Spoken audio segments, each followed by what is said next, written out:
I've been looking for a house with no walls or no whispers, no hiding places, no secret sister. Been looking for a house that won't shelter a lie, no tear-stained past or reason to cry. I wanna live, live, live. This is Empowering Women Everywhere. I am your host, Nan Gill, and today we're very pleased to have two guests with us. We have Bette Friedlander and her husband, Michael. How are you? Very good. Fabulous. So happy to have you here. Oh, thank you for having us. Now, this is a special program designed especially for women and with men in mind, because it's a very important subject we have here. It's how to make your marriage blissfully happy. So we have the Mr. and Mrs. Friedlander will tell you a little bit about how they got involved in this and their website and how they got blissfully married as their website. So did you want to tell us a little bit about it? Absolutely. I'd love to tell you about it. Now I'll let Michael interject as, you know. As he does. As he does. As he often will. You're not telling it right, honey. I know. That's right. That's right. Okay. Well, I'll do my very best. Well, okay. So Michael and I are about to celebrate our 17th wedding anniversary. Oh, congratulations. Thank you. It's on February 14th. Valentine's Day. Valentine's Day. We'll be married 17 years and happy and blissful. But believe it or not, 17 years ago, when I was about to get married to Michael, my best friend told me I shouldn't do it. I shouldn't get married to him, and I'll tell you why. She probably had a really good point. I was about to become wife number 4. Oh, okay. Yeah, that doesn't look so good statistically, right? So Right, because if there's 3 marriages and there's one common denominator, right? I know the statistics, that they're not good. Right. But we met at Landmark Education. It was all about communication. I thought, well, maybe this will be different, and I went ahead and married him anyway, because I would tell you, swept me off my feet. Took me to Paris, proposed on top of the Eiffel Tower. So it was like a storybook, right? Okay. Madly in love. But of course, we're married for about a year, and it's starting to wear a little thin. But somebody, a friend of mine, introduced me to a workshop that was designed by a relationship expert, Allison Armstrong. It was about understanding men. Okay. It was a weekend workshop. I guess if you're married to one, you should understand them. Yeah, exactly. Or at least try. Well, I thought I did, right? Okay. I thought I did.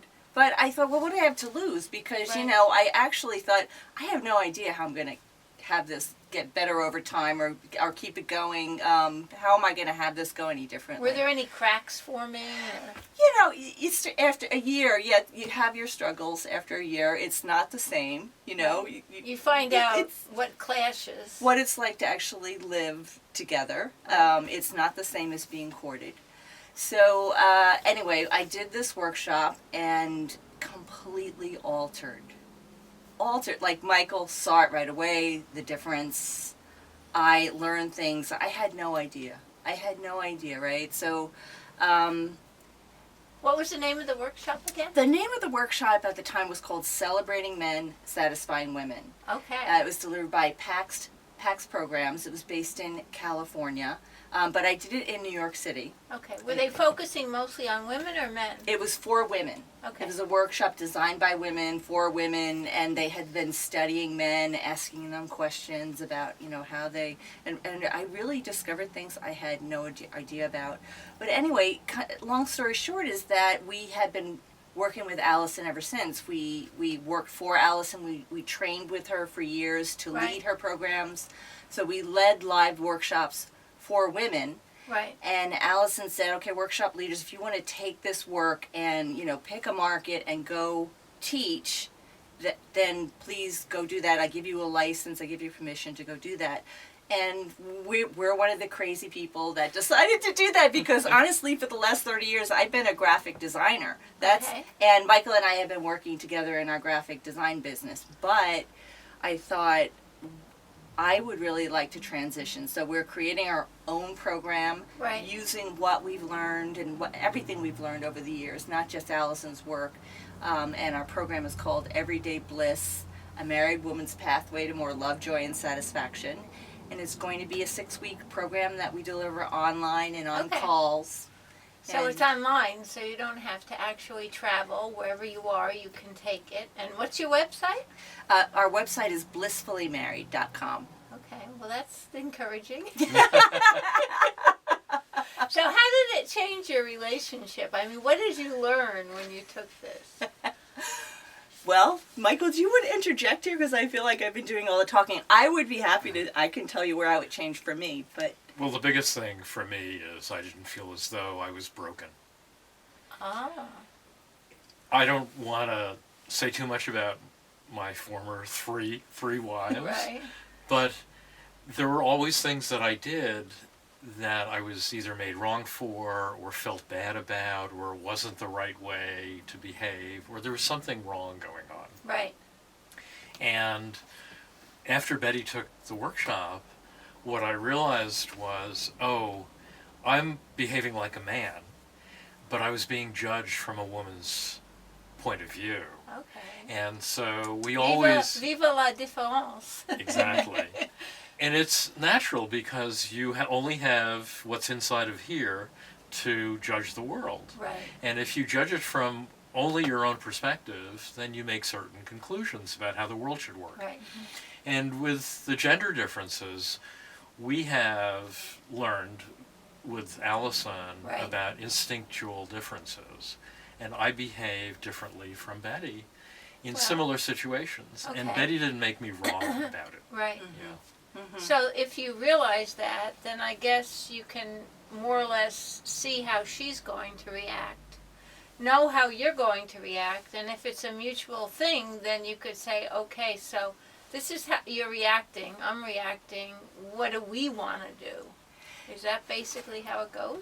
Well, it's kind of like that, but it's really more like, it's not a problem Michael acting the way he's acting.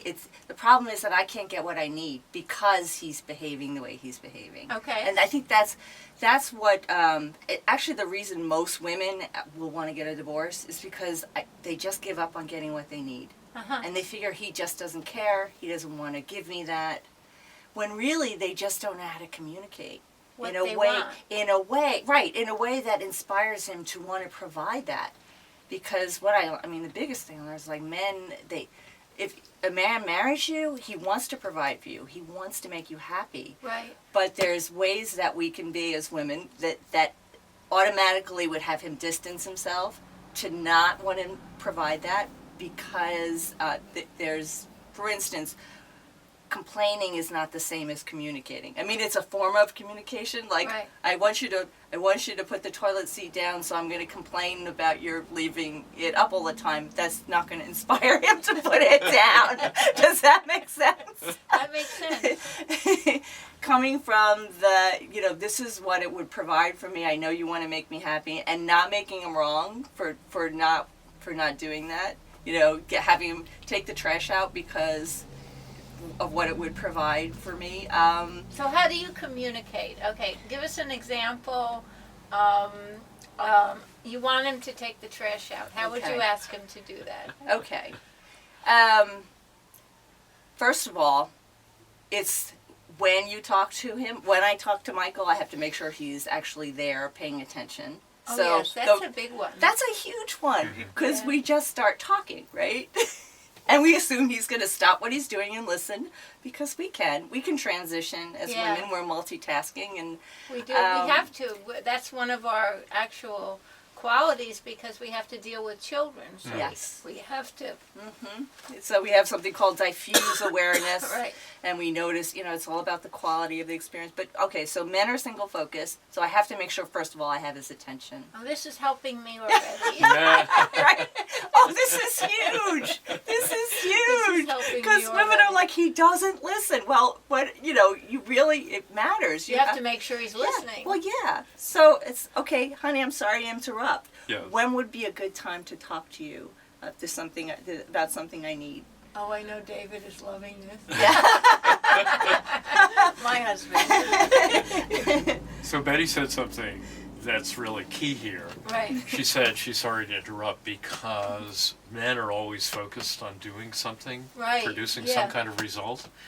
And that result could be watching a football game, or it could Right. be taking a nap, or it could be doing something. But whatever it is, you're right in it. Exactly. In the middle. Or even lying on the couch. Did you know that's a testosterone building activity? Like actually, you get home and he's chilling out and doing whatever he's doing, reading the paper. It's like they're building testosterone. It looks to us like they're not doing anything, Right. but in fact, it's really important that they get that downtime. So I'm sorry to interrupt. See? Yeah. We were just talking about I that. know. Thank you, honey. So, you could ask me again. Okay, I'm sorry to interrupt. When would be a good time to talk to you about something that I need? How about in 10 minutes? Okay. Great. Fabulous. Okay. So, it's 10 minutes later now. Okay. Okay, honey, you wanted Okay. to talk to me about something? No, because basically, bottom line, 10 minutes would go by, you wouldn't even realize it went by. Okay. Yeah, you're right. No, so 10 minutes. I come back in 10 minutes. I say, Well, honey, 10 minutes have gone by. Is this still a good time? Sure. Okay, fabulous. Okay, I'm Okay. learning. So the first thing you want to do is you want to start with some appreciation. Like he starts out winning, right? Because men need to win. Right? They Okay. play for points, and whatever they're appreciated for, they'll give you more of. Okay. So Michael, you are so great at giving me what I need all the time. You know, anything I ask for, and I know you're so happy to provide it, right? So this is something that I need that I'm not sure. I've been a little nervous about asking you, but Oh. yeah. So you want to say, like, what is it about that thing that you need, or I just realized that I need it, or I've been putting off asking you about, or whatever is there for you about that. Right. And then you just get to the point. Instead of a whole story about why you need it, I need you to take out the trash. I need you to take out the trash on a regular basis. Like put it out in the garage every night. Let's just say I'm making it up. Right. So okay, so that's the request. I Right. need you, and then I say that's to the point.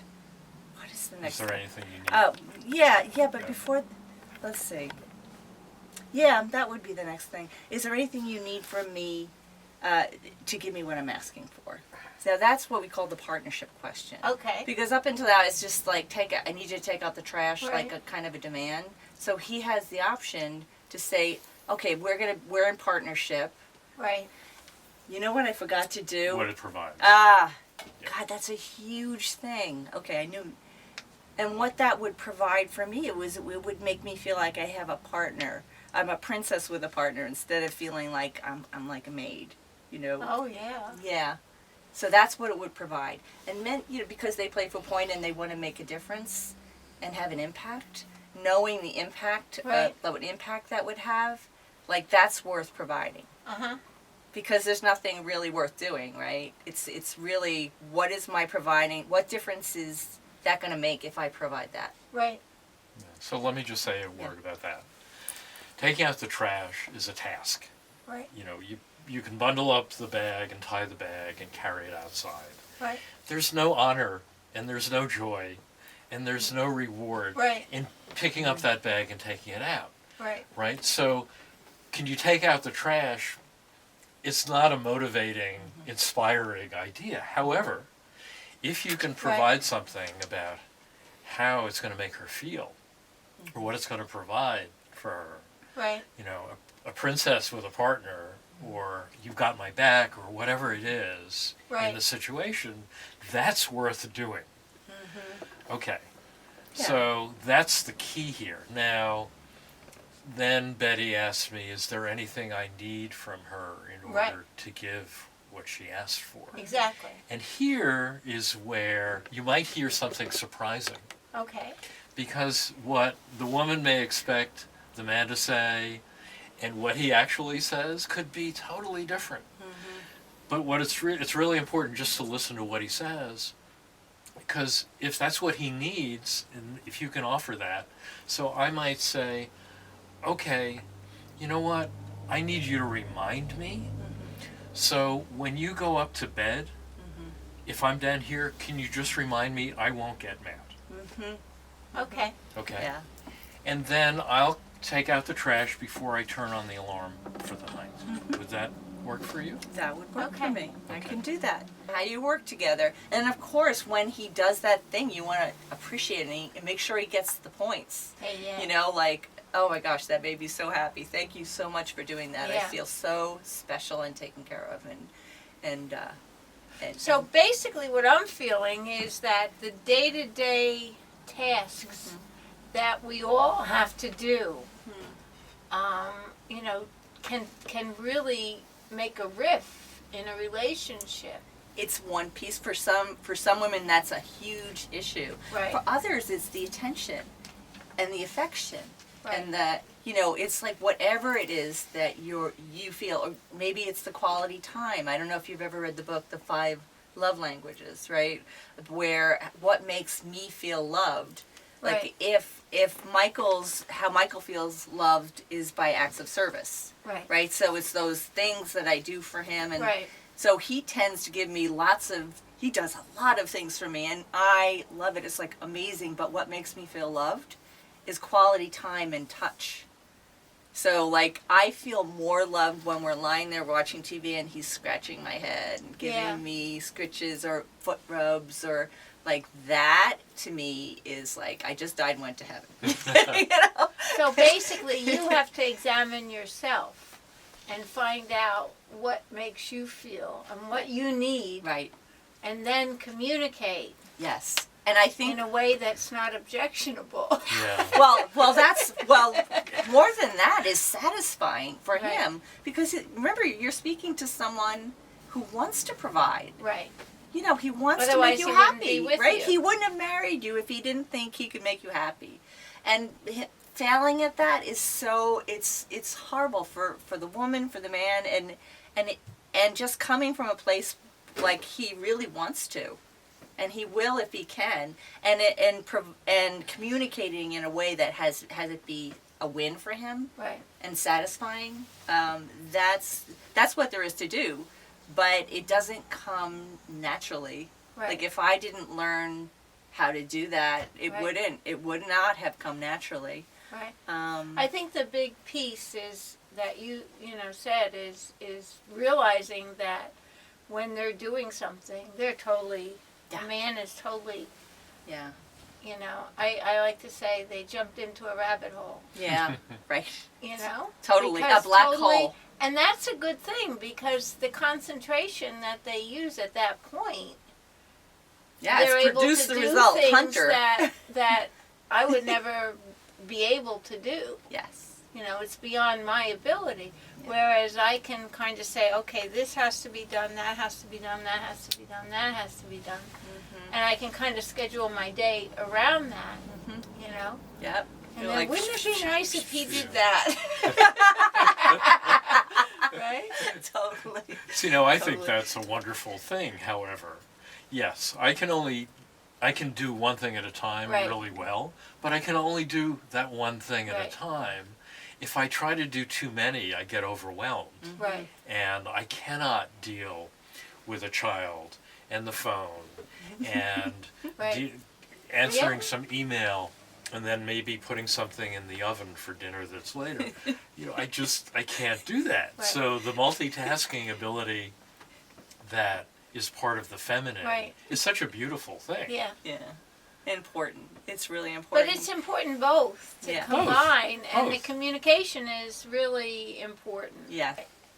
You had said something before about knowing how to get your mate to actually satisfy the things that you need as a woman. Mm-hmm. Is there some way that you would recommend as finding out what those things are?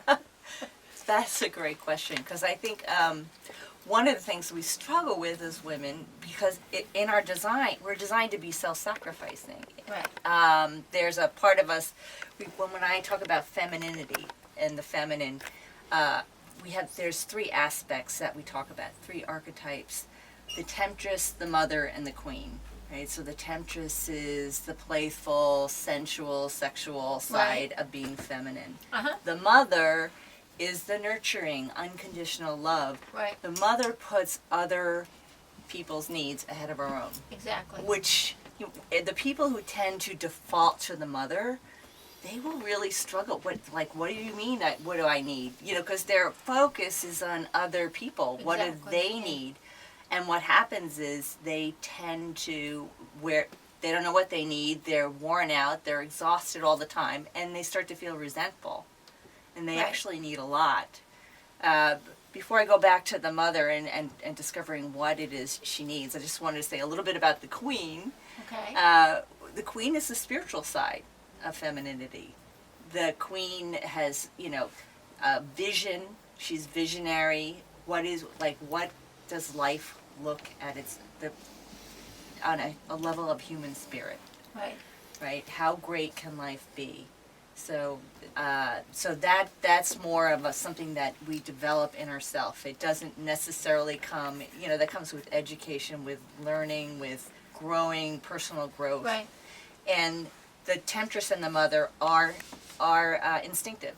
Mm-hmm. So we usually how it goes is when we're younger, we're the temptress.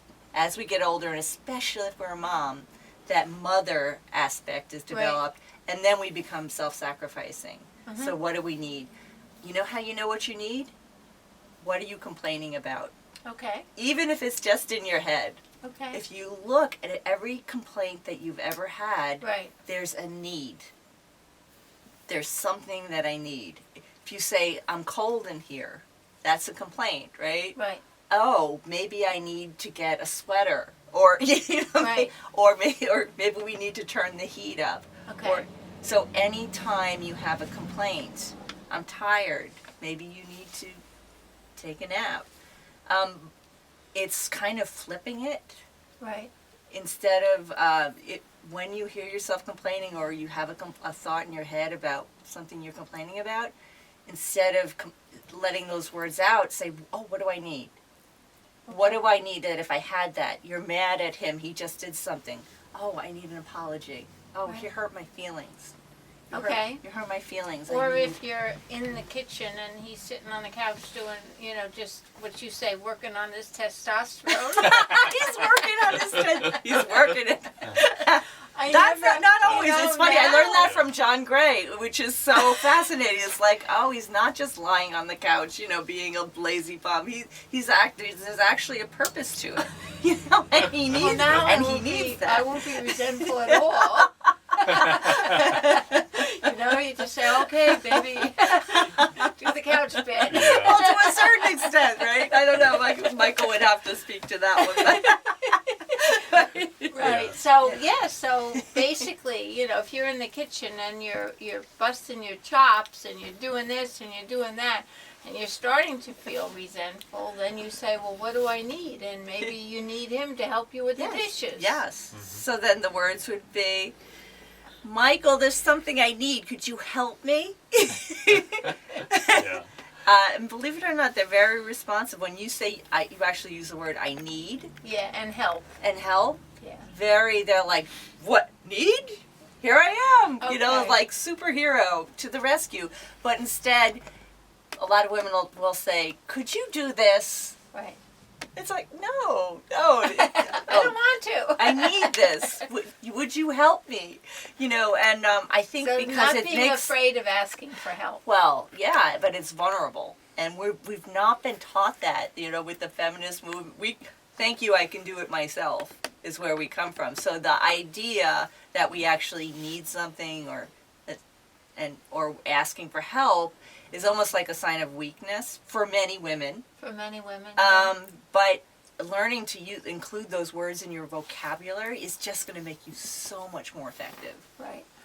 Now, what about the temptress part? Maybe we should kind of talk about that a little bit. Yeah. So the temptress, again, the playful, fun, sexual side. You know, men need that. They need us to be fun, and it's about being in your body, about being present Right. in the moment. And if you think about sensuality, even if you're just eating something and you're experiencing it Right. through your senses, and that just comes with being present. Right. you know? Instead of worrying about this or about that or what I have to do or how much I have to get done before 4 o'clock. You can't be multitasking. Right. You have to be totally present. Yes. Yeah. Yeah. Yes. It's one of the keys, right, to Right. being the sensual, sexual, and just being. It's like a ray of sunshine. Right. And what it does for your husband is it, makes him feel attractive and alive, and it gives that, that Right. energy. Now, I've heard a lot about people saying that you have to plan some time away just to be together. Is that one of the things that you recommend? Or? Well, that's a really great question. It can, and if you're not liking each other, all the time away in the world isn't going to help. You Right. know what I'm saying? Because there's things that you need to work on that have nothing to do with going on a date or spending time together. It's the quality of the time Right. that you spend together. So it's really getting, and if you're not getting, And if you're angry, if you're angry, it's not going to help. you can go away. It will be awful, right? So that's I would think the most important thing when you're married. It's more important to like each other. I mean, even than love. I mean, start with really liking who he is, admiring who he Respect, is, I think. respect, Yeah. critical. I mean, men need that like they need air. I would say, Michael, do you want to say more about that? Because that's a big one. Yeah. Yeah, respect is really important, and not to be made fun of, especially in front of anybody else, because that's a real cut. But being nice to each other is so important. Anyone that has a question about how to make your life and your married life more blissful, you can give them a call. What's your phone? What is our phone number? You know what? Go to the website. Go to the website. You send us an email, and we will be happy to, because it'll have a contact us on the website. Okay. And we'll be Anybody happy that to. wants to find out more about being blissfully happy should go to their website, which is, blissfullymarried.com. and there's a contact form there that Yeah. they can just fill out Mhm. and find out how to make your life exciting Yeah. and very blissful and happy and joyful. And what are the other adverbs? Adjectives. Let's see. Loving and adored and Yeah. Cherished. cherished. See, all this is Put on a pedestal. waiting for you. Yes. And this is Nan Gill at Empowering Women Everywhere TV, and we hope that you've gotten something exciting and learned something very interesting from this program, and we look forward to seeing you soon. Okay. Thank you. Thank you. Thank you, Nan.